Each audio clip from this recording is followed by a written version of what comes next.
We need to talk, and we need to talk right now. I want to go on a wee track back through time today, not too long ago mind, but cast yours back to this day a fortnight ago. It was Friday, March 13th. Can you remember where you were and what you were doing? And more importantly, can you remember what was capturing your attention sports-wise? Let me help and refresh a little brain here. The Chiefs played the Canes in Super Rugby. Same night, the Black Caps were getting pantsed again by Aussie, the only memorable thing from that match being the SCG was entirely empty. It was also the opening round of the 2020 NRL season. The Warriors lost their opener at Newcastle in front of fans, while the Blues won their fourth straight Super Rugby also in front of a crowd at Eden Park. And many of us were already planning a weekend ahead for the first League Rugby doubleheader ever to be played at our biggest stadium.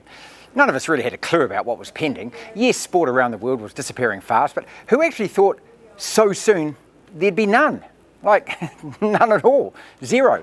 No actual sport being played professionally or otherwise anywhere in the world.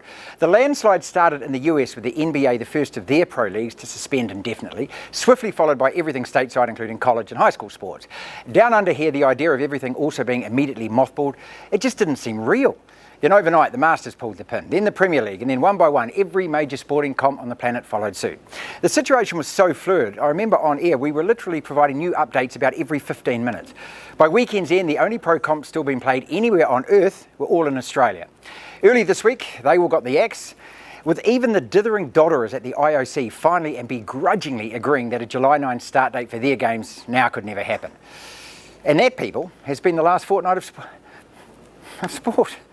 Everything, everywhere is now on hold till who knows. And with that, I think also points to the exact cause of so much worry and frustration, because no one actually knows. The future right now, in fact, isn't ours to see. And so we now find ourselves not just self-isolating, but in total enforced lockdown for at least 4 weeks with no live sport to watch at all. And I don't know about you, but I just don't know what to do with myself. I suppose it might sound silly, but I'm not sure I've ever fully admitted how massive a part of my life all this is. Not just following my own stupid dumb teams, not just the employment aspects of it all, but actual life. My life, my sad, boring, sport-obsessed life, it's in ruins. It can't happen, it won't happen. And then it has happened. And I'm actually quite lost.